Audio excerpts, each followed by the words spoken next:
Everybody, Jake here. It is April the 20th, 2020, 7 o'clock p.m., Monday. Happy 420, everybody. Yay! Smoke them if you got them, or vape them, or ingest them, or whatever you do with them. Do it, because what else you got to do? Gotta say, I actually have enjoyed having a little time to stay in place, because I always feel like my life is led on the run and never stops. So it's been nice to get to know myself again and see where I'm at in this crazy rat race, and reconnect with people and do things that I never had time for or thought about before, like sleeping and watching lots of TV and playing lots of video games and cooking and just I pretend like I'm retired, but I think I'd probably make more money in retirement because my unemployment still hasn't come through. So I'm staying in place and living thrifty, but you know what? I think that's a good discipline to have anyway, because you never know how things are going to shake out, right?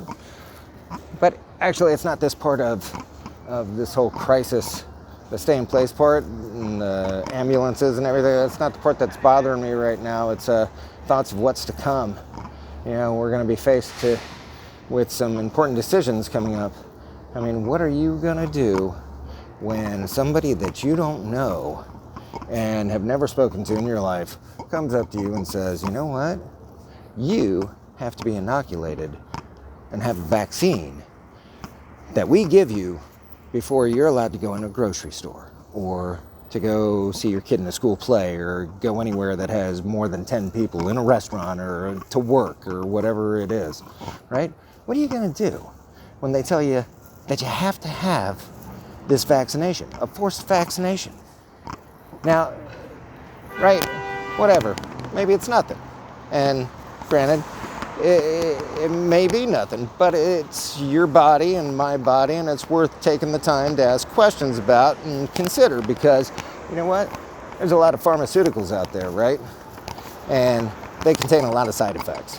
Some things give you diarrhea, make you constipated, make you drowsy, or keep you up all night, or, create irritability, or, lethargic behavior. Who knows? Don't operate while driving a tractor. All this stuff.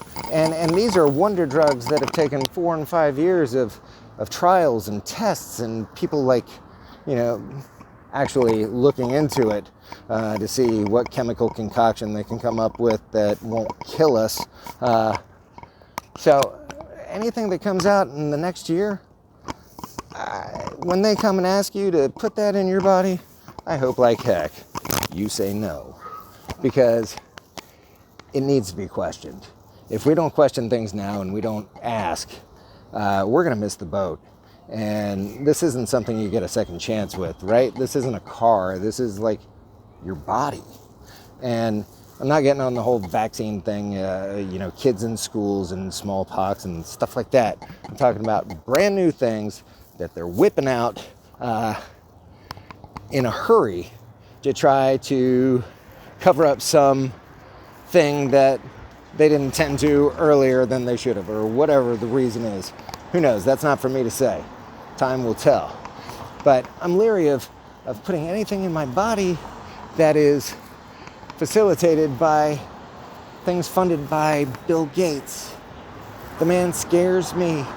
The man is publicly speaking about sterilizing people through vaccinations without their knowledge and consent. I watched a speech the other day that he gave where he talked about, and this is a quote, he said, "These are bullets that people actually run to," right? He wants to get rid of the population, down to 500 million in 10, 15 years.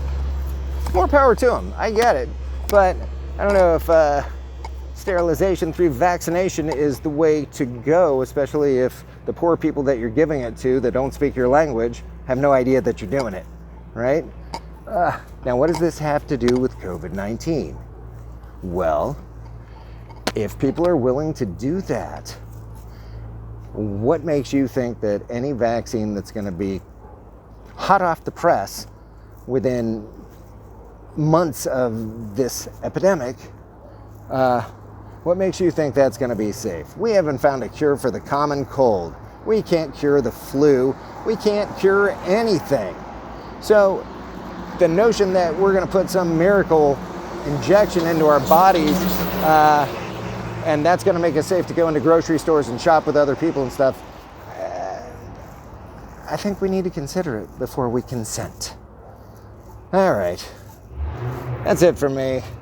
I think I'm going to go over here and step down from my soapbox for a minute. You know, I'm not saying what's right, what's wrong, what's going on, what's not going on. All I'm saying is think for yourself, because anything that's on TV, anything that you read in the papers, anything on the internet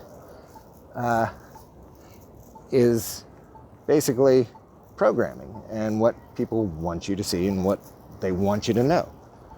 So think for yourself. Do the math. Put the dots together. Follow the trail. Follow the money. And pay attention. And most importantly, honor yourself. You only have one body. And if you screw it up by smoking, drinking, partying, having a good time, that's fine. But if somebody else does it to you, not cool. Anyway, that's it for now. Stay tuned and stay well. Peace.